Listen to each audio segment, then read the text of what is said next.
Internet. Welcome to episode number 246 of the Comic Watchers Show. I'm Matt. Chad's on his way. No big deal. He'll be here when he gets here. We love him, even when he's tardy, because I do the same sometimes. So, with us this week is author Tom Sniegoski. There's Chad. Chadley. Hello, sir. Starting without me, I see. Well, I wanted to be sensitive to Tom's time. We are going to talk about Herculoids coming out next month, February 19th from Dynamite. Tom, welcome. Thank you. Thanks for having me. Absolutely. So, you are working with Hanna-Barbera property Herculoids. This is, I believe, the third or fourth Hanna-Barbera property that Dynamite has tackled. How did you come to this property? I came to this property by knowing Nick Barucci, for the president of Dynamite, for quite a few years. And when I heard that he was getting the Hanna-Barbera properties, I called him up and said, if you don't give me the Herculoids when you get that license, I'll be so bullshit at you that you will not be able to stand the rage that will come off of me. And he laughed and he said, oh, we don't have it yet, but, maybe we're going to get it. And when he got it, I got the email that said, we have the Herculoids and you can have it if you want it. So he listened to the rage. Excellent. So what is your history with the Herculoids? I just that made you such a fan that wanted to, I mean, I can remember sitting in front of the TV set. 1967. That should show you. I was 5. But I can remember being an enormous fan of the show from the first time I ever saw it, and it always just kind of hung around inside my skull. The character designs and the Alex Toth character designs. I just found them like fascinating, and I love them. And I can even remember like when I first started like writing comics, that used to be like a question that I would ask almost every publisher that I've met. Who has the Herculoids license? Do you know who has the Herculoids license? And most of them were like, I don't know. But yeah, I mean, it was always, and I'm not the only one. It's so funny when I like talk to other like artists or writers in the industry, almost every single one of them has this enormous affection for these characters. I always found it fascinating how there used to be this enormous interest, but nobody ever did anything with them, which I thought was kind of weird.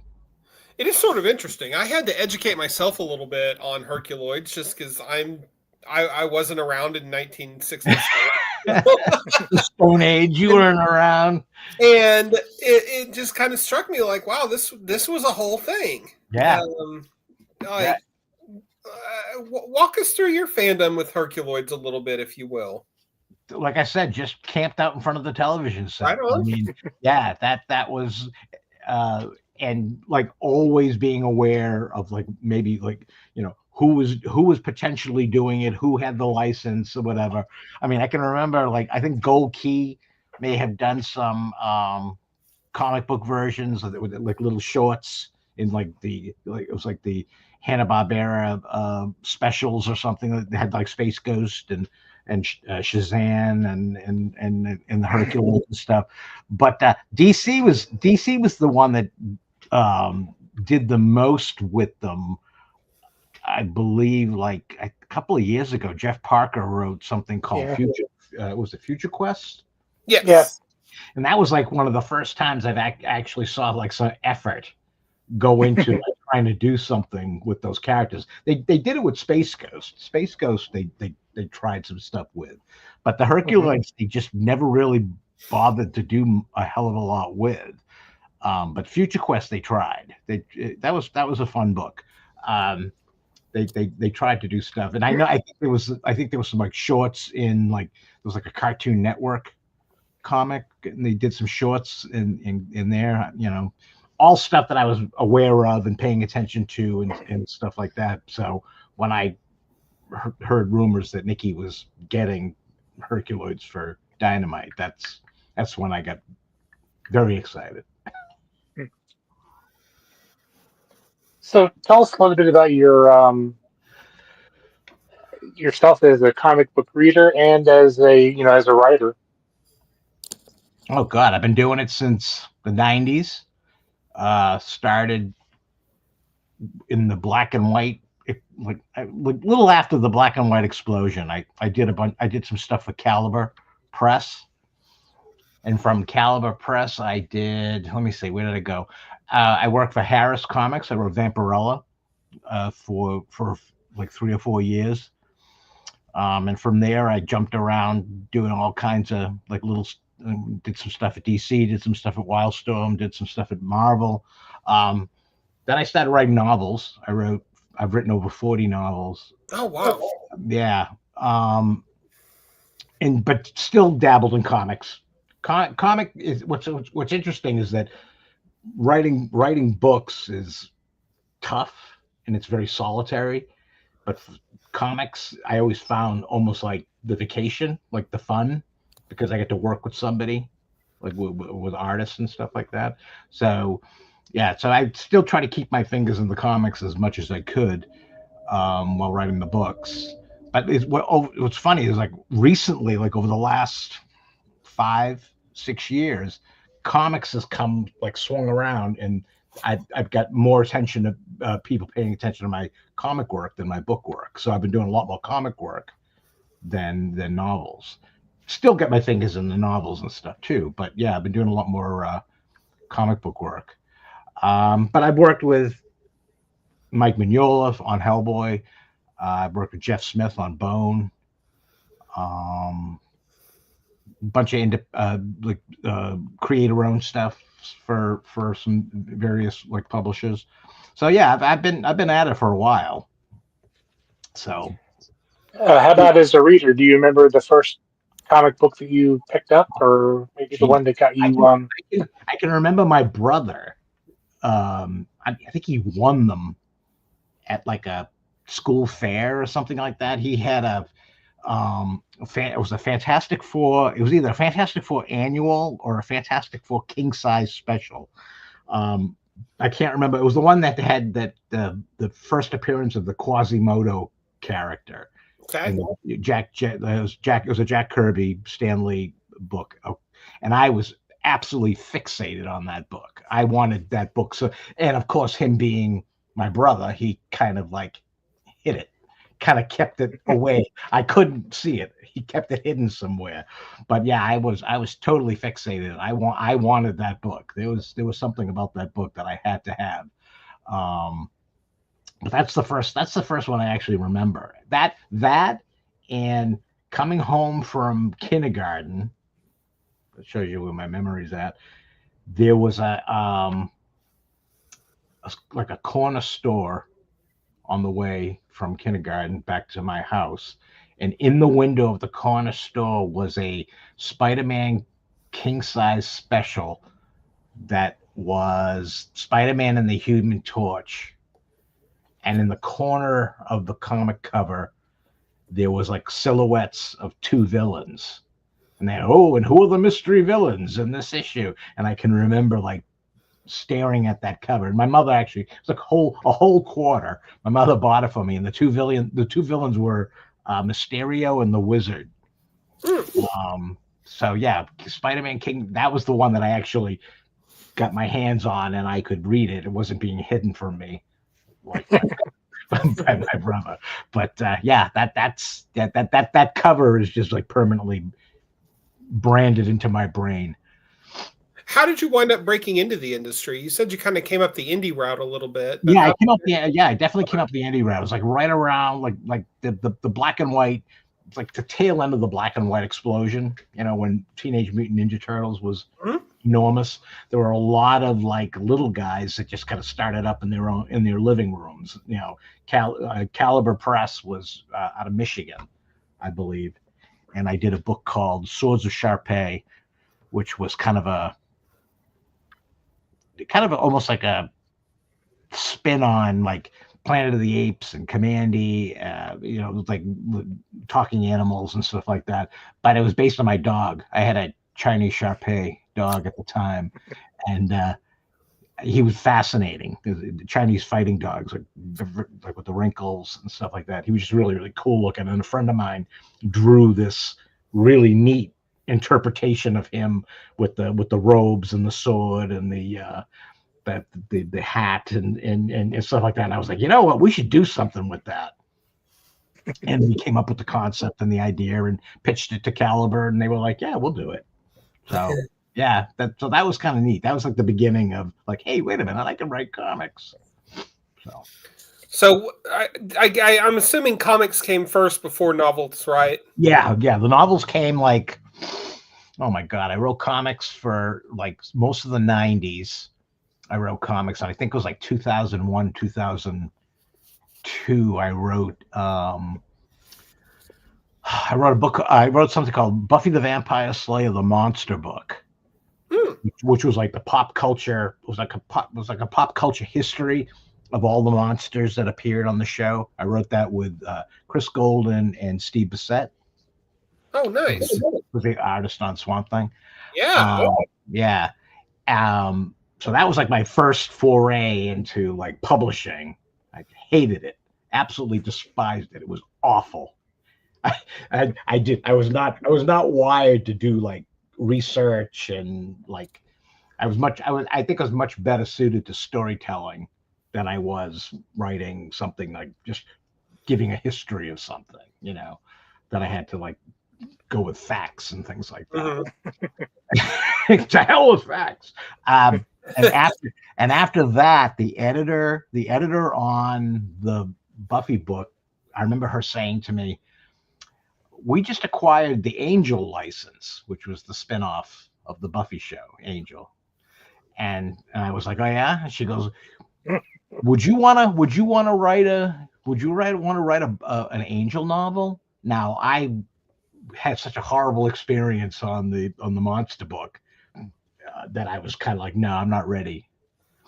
I'm not ready for that. I don't think I'm ready. And she goes, well, you know what? If you were ready, what would you do? Write a couple of sentences of like what your idea would be. So, like an idiot, I wrote a couple of sentences for like 2 or 3 ideas, and she goes, "Oh yeah, this one in the middle is kind of cool. What give me a little bit more on that one. I'm just curious as to where you would go with that." And like an idiot, I went and I gave her a little bit more, and she was like, "Oh yeah, we really like that. This is cool. So if you ever want to do that, maybe we'll talk." And I'm like, "All right." So I went about my business, and suddenly I got a phone call one day saying, "Oh yeah, okay. So your Angel book has been approved, and we'll have it. We have a deadline of July 16th." So suddenly I was writing an Angel book without having any idea that I had agreed to write an Angel book, but into the fire. So into the fire. And that was the beginning. From there, I just kept doing novels after that. Did you keep getting tricked into writing novels? not tricking me again. Oh no. That was really funny. I tell that story and I feel like such an idiot. Because she literally tricked me. She was a great editor. She was like one of the best editors I ever had. But she was a riot. She just devious. So, kind of getting back to Herculoids, being that it was a 60s cartoons and the dialogue is like, let's go to the la la la la. And attack them, Hercula. What are you hoping to bring with your book to the franchise? Well, it's funny because I was talking to somebody recently about this, and I said that the problem with the Herculoids is that it looked great. The characters all looked awesome, and the designs are awesome, and the concept is kind of fun, but we really don't know anything. Literally every show is pretty much the exact same plot over and over again. Like somebody comes to Amzot, the planet Amzot, wants to take something, and the Herculoids fight them and drive them away. That's like literally the same thing over and over again. So I was kind of like, all right, I want to take it to the next level. I want to be able to answer those questions that I had when I was sitting in front of the television sets, asking myself, "Oh, I wonder what that means," and I wonder where that came from, or why are they always coming to this planet and trying to take things? So I kind of took all those like little questions that were rattling around inside my skull and kind of applied them to a much bigger plot and layered it a little bit and made the dialogue a little bit better. But here's the thing too that I kind of freaked out about when I got the gig. I was very excited to get the gig, but then all of a sudden I realized that a large majority of my cast doesn't speak, and I was like, crap! What am I going to do there? So, but I figured it out. Can you kind of give us an idea? Because I know I was watching some of the cartoons on YouTube. Yeah. And it's like you said, it's go. I can't remember their names. Yeah. Go attack and or right. they've got so and so. Right. So I mean, basically, what I did was I took like the first 2 issues. We're trying to do kind of like one and dones, like very quick, like 1 issue or 2 issues. But there's an underlying theme that's going to run through the first year. That's going to get larger and larger as the issues progress. But what I did was I took like those first 2 issues are very similar in idea as like a typical episode, but it's expanding on the idea. It's attempting to explain how desirable this planet is and why somebody might want to find it no matter what. Like I hint that it's like it's like legendary in the galaxy, that it's kind of like a paradise where everything that you want could be found here. It's the most valuable planet in existence. You could make an absolute fortune off of the resources of this world. So we kind of use that as like the reason why people or alien races keep attempting to attack and take things from that planet. And I also one of the ones I watched, they were like they had a peace treaty with these like flying monkeys or something. Will we be seeing those? I don't know, man. I love flying monkeys. So maybe later on, not in the initial 12 issues, but if I get a second year, the flying monkeys will probably make an appearance. You gotta love flying monkeys. Yeah, I mean, monkeys are just like awesome. You got to work them in somehow. So,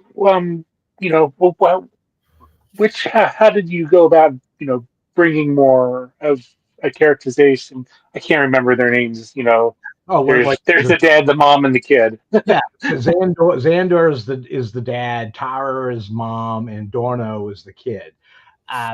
I'm setting up a nice like dynamic, like how they operate, how they think, how they work, and how they interact with these like gigantic, super intelligent monsters, basically. And I'm trying to do stories where I kind of give a little bit of background on the monsters too, like what are they, what are they all about? They're not just monsters that do things in the store, like, oh, smash that robot. I mean, I'm trying to like kind of give like a background or a story, of like, so it's kind of to define them a little bit more. I think that's probably like my big thing, is that I want to define things in this universe. I want to define the characters. I want to define the planet. I want to define the universe in which they live. I don't want to get like super heavy either, because I think like the fun of these characters is like the nostalgia aspect is super important, I think. But I think at the same time, you can get the nostalgia from what I'm doing, but at the same time, I think you're getting more. I think you're getting layers that you never thought about before, or you did think about it, and now I'm providing you with some kind of an answer. Craig Rousseau is doing the artwork for the book, and he's terrific. He's like the best choice I could have made for an artist on the book, because he's got this really unique, almost cartoony, slightly, like it reminds you of the show, but at the same time it takes it to another level, like kind of like what I'm trying to do with the stories. So yeah, it's really I get my fingers crossed that people really like dig what we're doing. I think it's pretty cool. So how do you connect those dots? Like there's a couple generations gap in between there that you're trying to bridge. So how do you take this property and make it feel fresh and relevant to today's audience? I think the thing is making it interesting, making the characters interesting, giving them some depth, giving them some like cool background. I think the designs of the characters are visually striking, even for something from 1967. I think they still have that really kind of cool look. And I mean, it's got a rock ape, for God's sakes. I mean, how could you turn a book away with a rock ape? I mean, that's like right there. That's like, sign me up. Absolutely. So, who's your favorite Herculoid, or The rock ape. The rock ape? Egu the rock ape. I love him. He looks so neat. There's just something really cool about how he looks. And I'm going to actually do a solo story with him too, and give him a really cool background. It's like I have a really cool story for him. So I'm all excited about that one. I think that's like issue 6 or 7, I think, is the Egu issue. So yeah, I just wrote I'm writing the Zoc solo issue right now, which is the big laser dragon. So that one's really cool. How far in advance are you with your plotting and writing right now? Before I officially got the gig, I had to give rough plots for the first year. So I had to sit down and kind of think, like, all right, what do I want to do? What's going to be like that kind of like that thread that runs through all 12 stories that's going to expand as we get closer to the end of the first year. So I had to give that to the Hanna-Barbera people, the Warner Brothers people, to approve before I could officially be the guy. Right. Yeah. Was it tricky? Oh, go ahead. I was going to say. All right, now, for real, go ahead, Chad. Well, yeah, you said that they live on a planet where people are stopping by all the time. And one of the episodes I watched, Space Ghost made an appearance. Would you be up for talking with a friend of the show, David Pepos? And David Pepos and I we've already talked. We talked in San Diego. So we both said, if we want to do a crossover, you in? And both of us said, we're in. So it wouldn't surprise me if like somewhere down the line that we get to do like a mini series, like write it together and stuff. Like that'd be really fun. That'd be really fun. I guess the Space Ghost appearance in the show was in the later incarnation. I guess there was another version of the show in like 1979. It was part of like a cast of like space characters that they did. I forget what it was called. It was the Herculoids within the show with all the space characters, and that was the one where Space Ghost crossed over. He didn't cross over in the original 67 show. So I did not know there had been a revival in the late 70s. Yeah, it was part of, like I said, it was part of another show that featured like Space Ghost, the Galaxy Trio, Astro and the Space Mutts or something. But yeah, that was like 1979, 1980 or something like that. Other than the Herculoids, are there any other Hanna-Barbera properties that, if given the chance, that you would like to try your hand at? I would love to do the Mighty Mightor, which is a kind of a caveman superhero, which is really cool. I'd love to crack at that. And I would really like Frankenstein Jr. I think Frankenstein Jr. would be really fun too. I'd probably write that a little softer. That would probably be a little bit more, a little younger probably than how I'm writing the Herculoids. But yeah, that would be fun. Frankenstein Jr. would be fun. That was another one that I remember sitting in front of the TV set being kind of fixated on.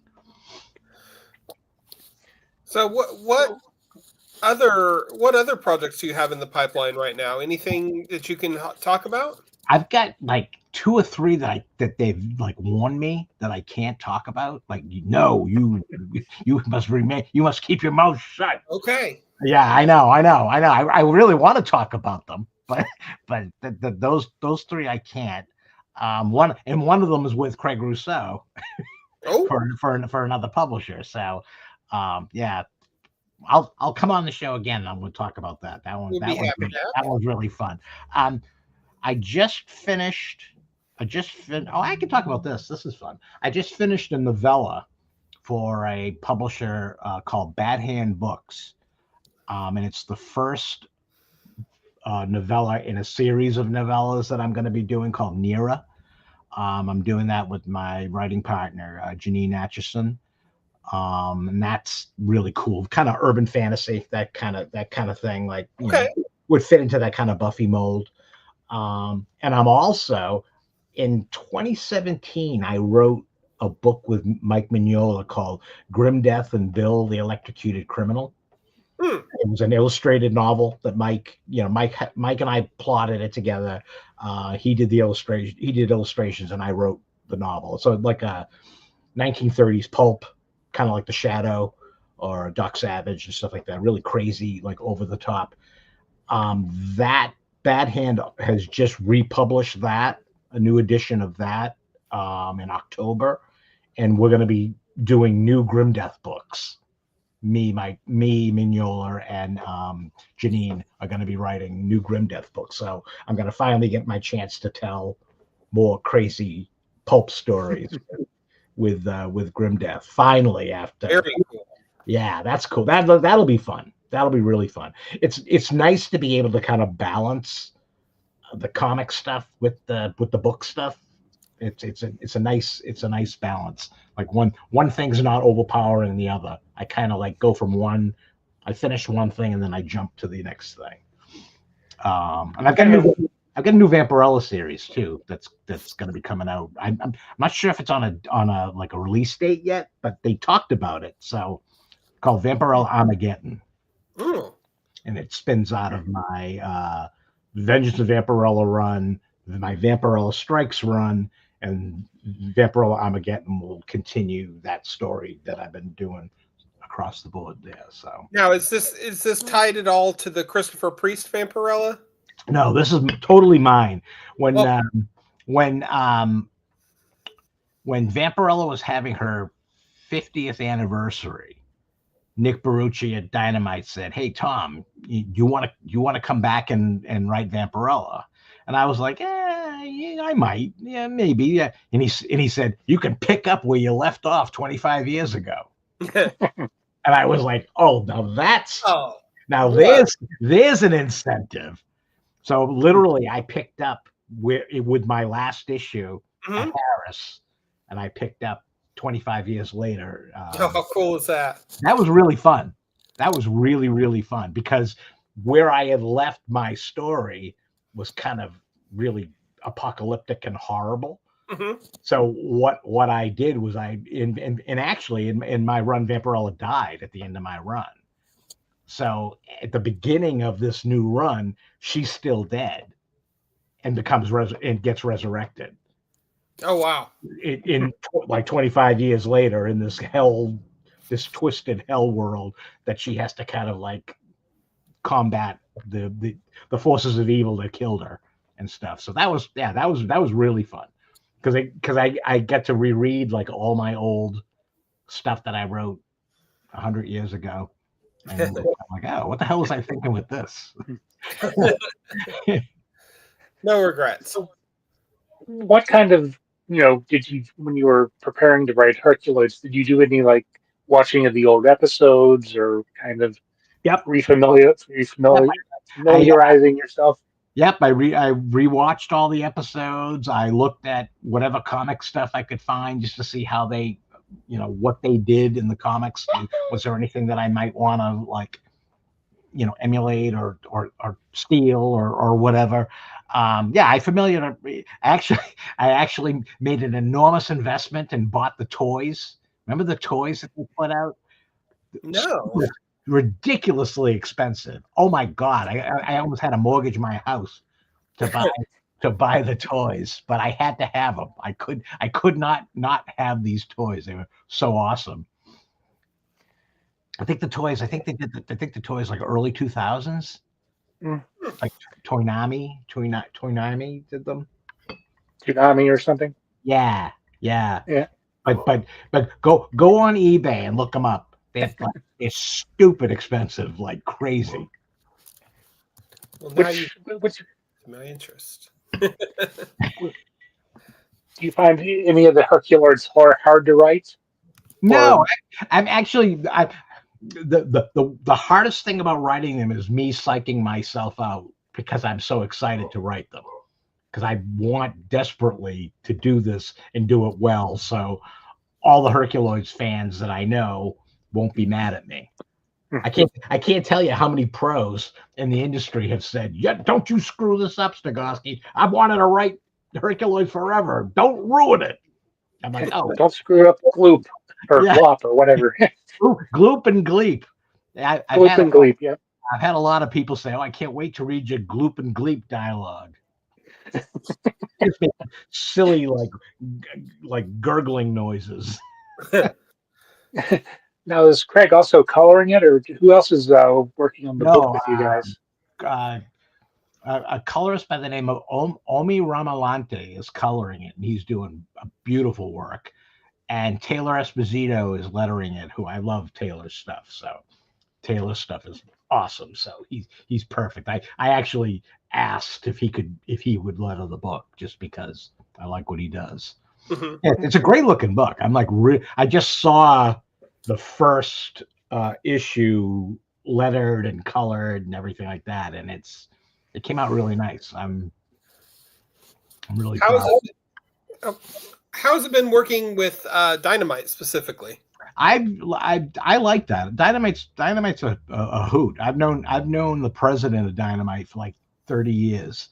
So to see what he's become over that 30 years is pretty amazing.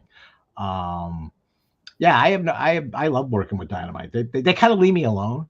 I think because I've known Nikki for so long, especially with Vampirella. They just kind of like, oh, you want to do more Vampirella? Go ahead. Go do your thing. I mean, yeah, I turn in scripts and that's the last I hear of it. It goes off. I don't get no notes, no editing, nothing. They just goes to the artist. That's exciting. I mean, that level of creative freedom, do you have? Do you feel like it's empowering you to make creative choices that you might not have otherwise? I get to make creative choices that I think are right. I mean, it's one of those things when you work with editors, and again, I love editors. I don't love them at the time, but I love them after the fact. I love them when the project comes out or when I've had an opportunity to kind of step back from something. They're necessary. They're completely necessary. So when I say that my Vampirellas aren't edited and stuff like that, they are definitely edited. I mean, my editor definitely reads them. I just think he knows I kind of know what I'm doing with that character, or I have a very specific idea what I'm doing with that character and where I'm taking the character. So I just don't think he questions anything that I do, because I think he knows. I think he thinks I know what I'm doing, and I hope I know what I'm doing. But like on a book project, like a novel project, like Nira that I just finished, editor there was kind of like, all right, this is great, we love this, but here's some thoughts. Here's what I think you might want to focus on. You might want to go a little softer on this or a little harder on that. And again, when you spend the amount of time that you spend on a book, I think you don't want to see it you don't want to do anything more to it. You're like, I'm done. I turn that in. I'm done. I don't want to see that book again. But it is necessary for the benefit of the book, for the book to be the best it can be. You gotta kind of play nice with your editors and do what they do. They know what they're doing.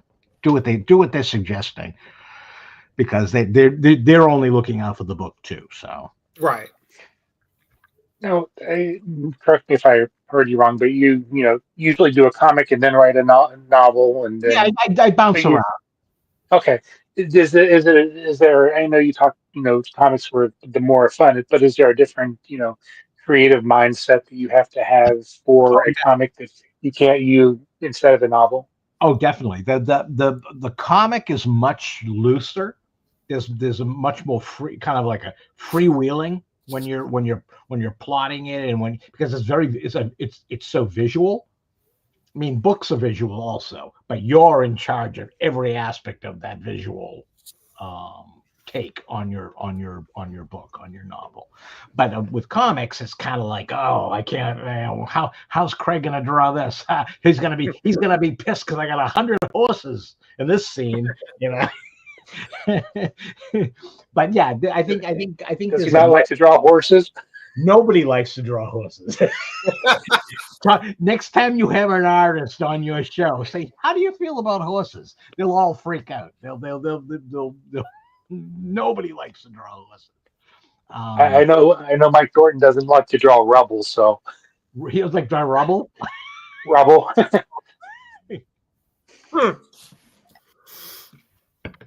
So so comics and books, similarities, but still, I think a different mindset when you sit down to do them. do you feel like the elasticity between the two kind of bounce back and forth between projects keeps you fresh? Yeah, I think it.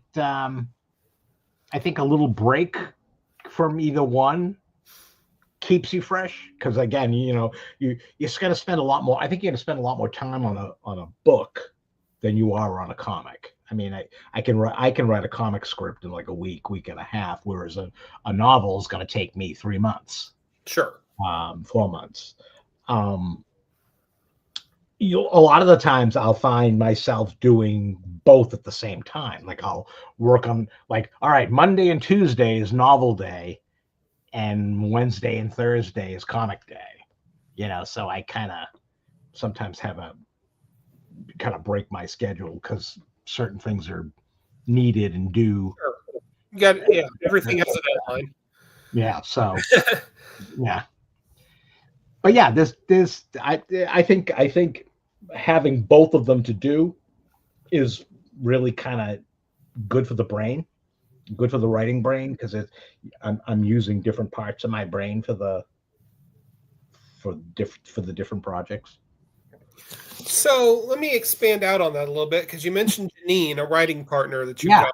How does your process work with a partner? That's really funny, because I've worked with other writers. I've worked, like Chris Golden and I have written novels together and stuff like that, in comics and things like that. But Janine was, or is, more of a novice. She's somebody who's just recently started to get into this stuff. So I find myself not only as a writing partner, but kind of like a teacher also, in terms of, like, there are certain things that she doesn't know how to do. So I have to kind of show her how to do it.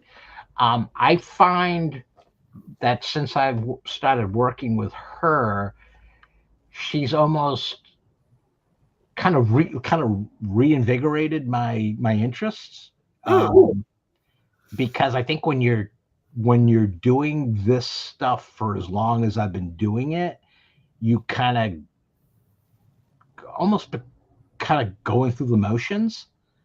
I mean, it's still fun. It's still exciting. I would never like write crap just to get it done. Right. But I found when I started working with her and kind of showing her the ropes and teaching her things, that I kind of got excited again. Like, it was kind of like seeing things through her eyes that kind of like I'd kind of lost touch with. So actually having her as a writing partner has been like really good for my writing, because I think it's kind of like just shown me how cool all this stuff is. And, I'm very lucky to have the ability and to do this stuff for a living. So yeah, it's been really cool to work with her. She's really good too. Yeah. How many novels have you co-authored together? Well, as far as novels go, Nearer is our first novella about to be released. Okay. But we had written during COVID. This is really weird. During COVID, we wrote a novel together through Skype and Google Docs. We literally wrote back and forth an entire novel that's still very, because she was learning. This book is kind of big and fatty and unruly, so we haven't had that opportunity to like take it and like cut it down to what it needs to be in order for us to possibly have it published.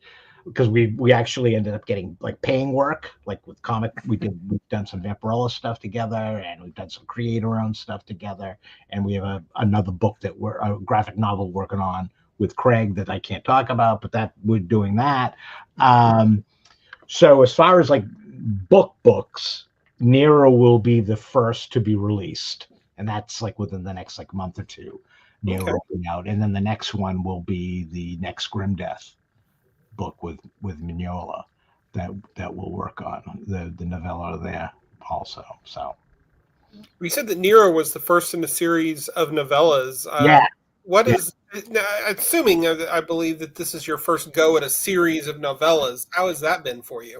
That's been fun. I mean, I started when I started doing books, most of my things were series. I wrote a series of books for Simon & Schuster called The Fallen.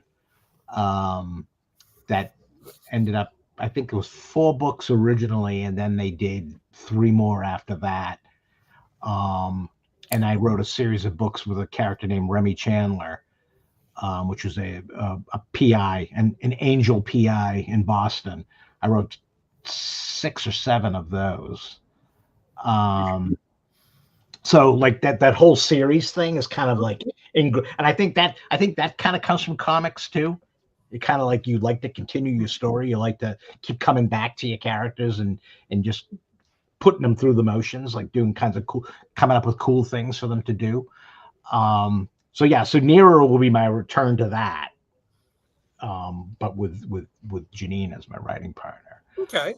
Yeah, it'll be fun. I mean, I think the first novella came out really well, so I'm looking forward to it. Got the world fleshed out pretty well, and the characters. Yeah. I think good things. I think what we did with it, which is I'm kind of excited for people to see, is like we've introduced this really interesting character, but we haven't told you a hell of a lot about her. There's all these like little things that are dropped in the course of the plot and in dialogue and things like that make you realize that there's much more to her than you even realize initially. And that's what we'll explore with the future Nero books, future Nero novellas. Right on. Yeah. Are there any characters from like either the big two that you have a story that you would like to tell, and any particular artist you'd like to work with on that story? I would love to write the Creeper. The Creeper is a character that I think is so wasted.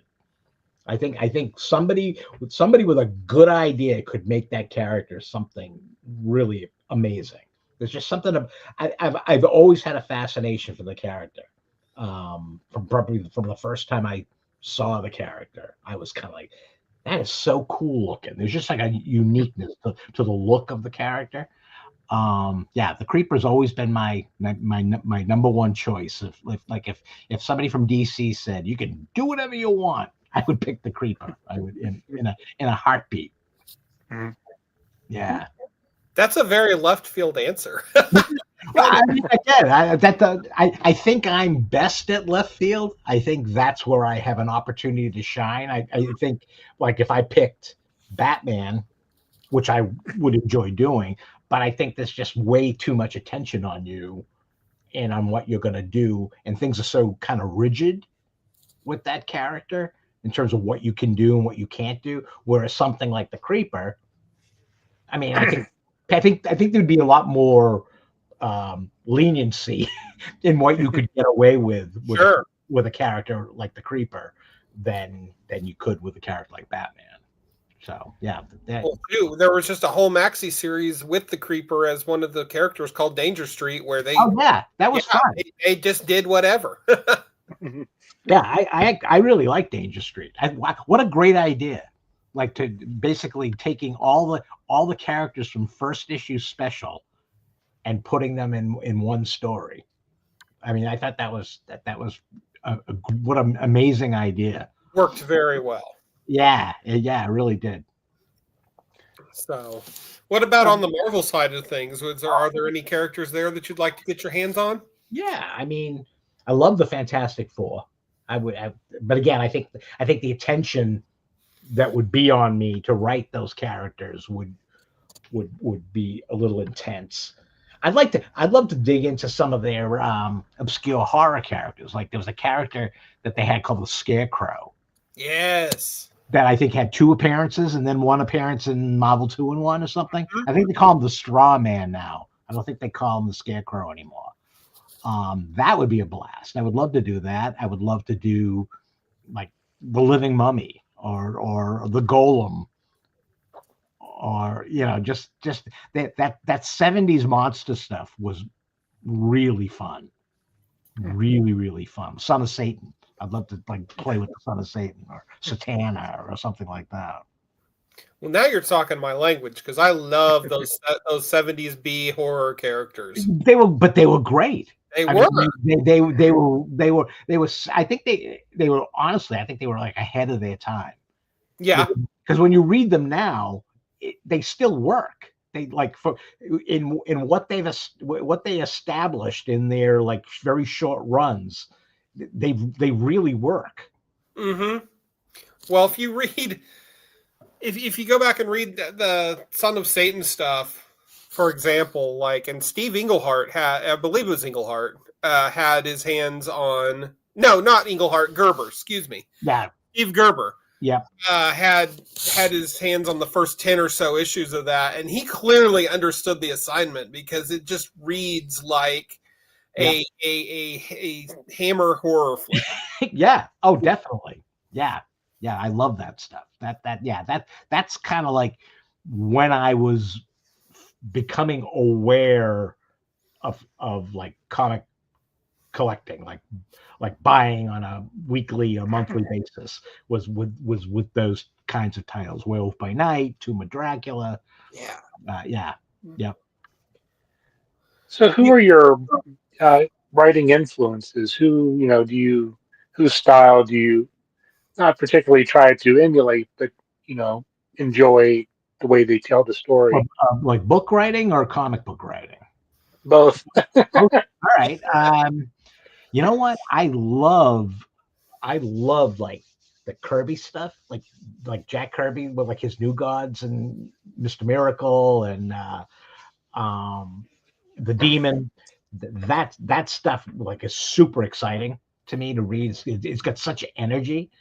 It just comes flying off the page. I love that stuff. I was a big fan of Alan Moore's Swamp Thing run. Like, I think some of the best horror comics ever written were in the Alan Moore Swamp Thing run.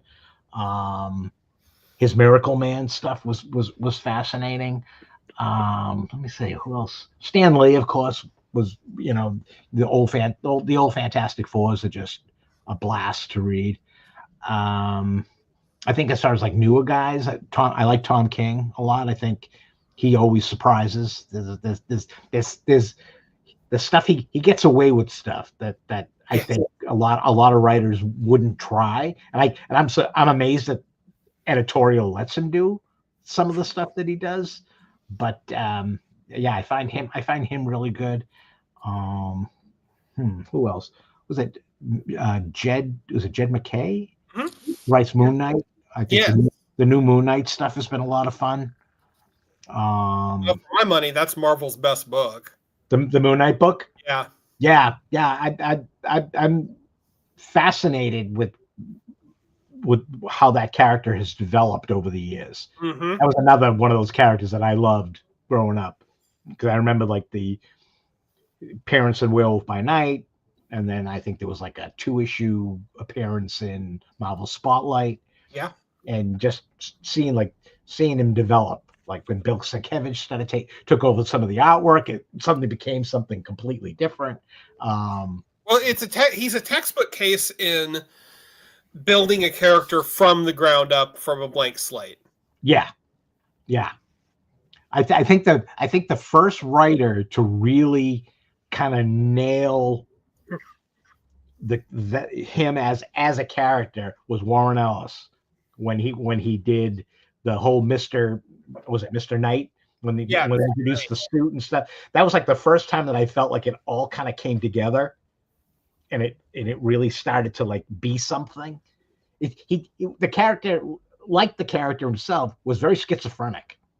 Like you never knew what take you were going to get when you were reading a Moon Knight comic. Like Chuck Dixon did stuff that was like really crazy, over the top superhero-y, and then there was like the Doug Mensch stuff that was kind of like the Shadow and Batman combined, and so I think Warren's take was like the first time that I ever was like, that's it.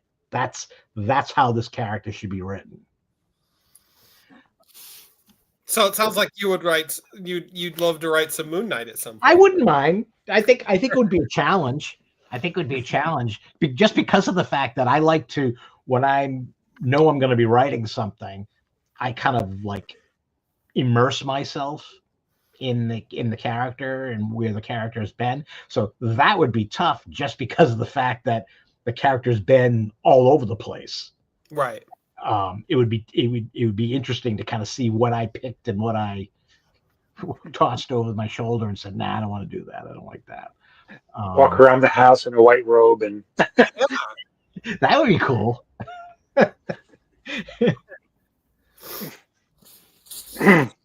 Chad? Yep. So what, kind of bringing you back to Herculoids, what do you hope people who pick up the book get from the book?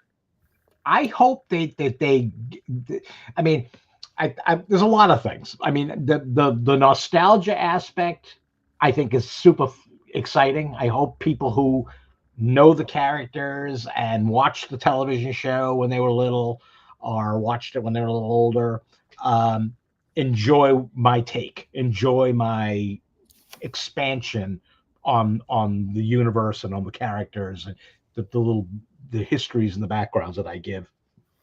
But at the same time, I hope that there are people who have no freaking idea who the Herculoids are at all, pick it up and enjoy it. Like, read it and say, this is just a fun comic. This is just really, really neat. Those monsters are cool. You're not making them grim and gritty? You know what? It's what's funny is when I turned in my initial my plot for the 12 issues to the Warner Brothers Hanna-Barbera people, their one note, I only got one note. It said, "Could you cut down on the carnage?" And I was like, yeah, I'll tone down on the carnage a little bit. Tone it down a bit. Yeah, tone it down a little bit. But no, grim and gritty. Yeah. I could see myself trying to go there, but then I would spank myself and say, no, you can't do that. That's it doesn't work. It doesn't. Right. At the end of the day, it's a Hanna-Barbera cartoon. Right. And I think you can remember that at its core, it's this kind of cool Saturday morning cartoon. Yeah. So. Absolutely. So we're kind of coming down to the last question or two here. So, okay. All right, let me have it. Come on. All right. Give me something to think about. Give you something to think about. Gosh, Chad, I don't know. What do you think we should ponder him with? Who would win in a battle, the Herculoids or Thundar the Barbarian in his group? The Herculoids would kick Thundar's ass. There would be like not even a question. Not even a question. That's another one that I get asked about all the time. You're doing the Herculoids? What about Thundar? So that's another one with this enormous fan base. They are doing it. I don't know who they got to do with them. Yeah. I saw somewhere that they got Thundar down. Some coming, I think maybe later this spring. Yeah, but they haven't announced any creative team or anything. Okay, so it must be further on than that. Yeah. Grim and Gritty. Grim and Gritty. Grim and Gritty, man. I mean, that one you might be able to get away with Grim and Gritty a little bit. I don't know. So I sometimes get the two confused, the Herculoids and because don't they both have like the gloop thing? They were both designed by the same people. Okay. Alex Toth designed for Thundar. It was Alex Toth and Jack Kirby designed the Thundar stuff, whereas Alex Toth did Space Ghost and Herculoids and stuff like that. But yeah, Toth and Kirby worked on Thundar. Yes. So I guess for our final question, when you look back on your career and you look at where we are in Herculoids, yeah. Now, do you feel like you've, I don't know, come full circle in any way because you started off with Vampirella and now it's another licensed property, or do you feel like, I don't know, just how do you look back on your career and feel like where you are now? I think the best thing I could say about the Herculoids is that I finally got to do it. I mean, like I said, when I started writing in comics, that was like the thing in my brain. I wanted to write the Herculoids. I never really imagined that I would, because of the fact that, you know, it was a licensed property. I was nobody at the time, so they wouldn't give it to some schmuck, some unknown guy. So yeah, the fact that I'm actually getting a chance to do it now is really, really cool. It's really kind of flattering that Nicky allowed me to do it, even though I threatened him. I didn't think that would matter a hell of a lot, that my threats, but he must have feared me for a moment. Maybe I showed passion in my threatening him. Well, that's certainly a passionate thing to do. But I knew as soon as he got Space Ghost, I knew that the Herculoids couldn't be far behind.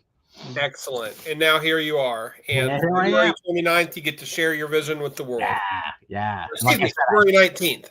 Yeah, the February 19th, and I just saw it. I just saw like the digital copy of the first issue, and it really looks sweet. Really looks nice. Well, Tom, congratulations on it. Yeah, I'm looking forward to reading it, and I know you're looking forward to writing more of it. Oh, so, yeah, that's what I've been doing all week. I've been writing issue 4 this week. So sweet. Cannot wait to get my hands on it, man. Well, thank you. Thank you so much for hanging out with us. And it was a blast. Any opportunity I get to talk Herculoids is cool. Yeah, absolutely. We might have to circle back around once we get to the end of issue 12, and we can talk about where we've been and on this, where we're going. Yeah, if I get a second year, that'd be awesome. Oh yeah, most definitely. Yeah. All right. Well, Tom Sniegoski, thank you so much for hanging out with us. Thank you. Yeah, next week, Chad, who are we talking to? I believe it's Jeremy Adams. Jeremy Adams. Hey, there you go. We're going to be talking Aquaman, I think. Oh, I can't wait. Flash Gordon. I was just gonna say, isn't he the guy doing Flash Gordon? And Flash Gordon. Yeah. But also and Green Lantern. Yep. Right. He's doing Green Lantern too. He's got his fingers in a lot of pies. So. I know. I thought I was bad. Thank you all for listening. We're the Comic Watchers, and this is our show. He's Chad, and I'm Matt. Get out there, do something good in the world. Support local business, support local art, and above all, just be good to each other. Thank you so much, and we'll see you next time.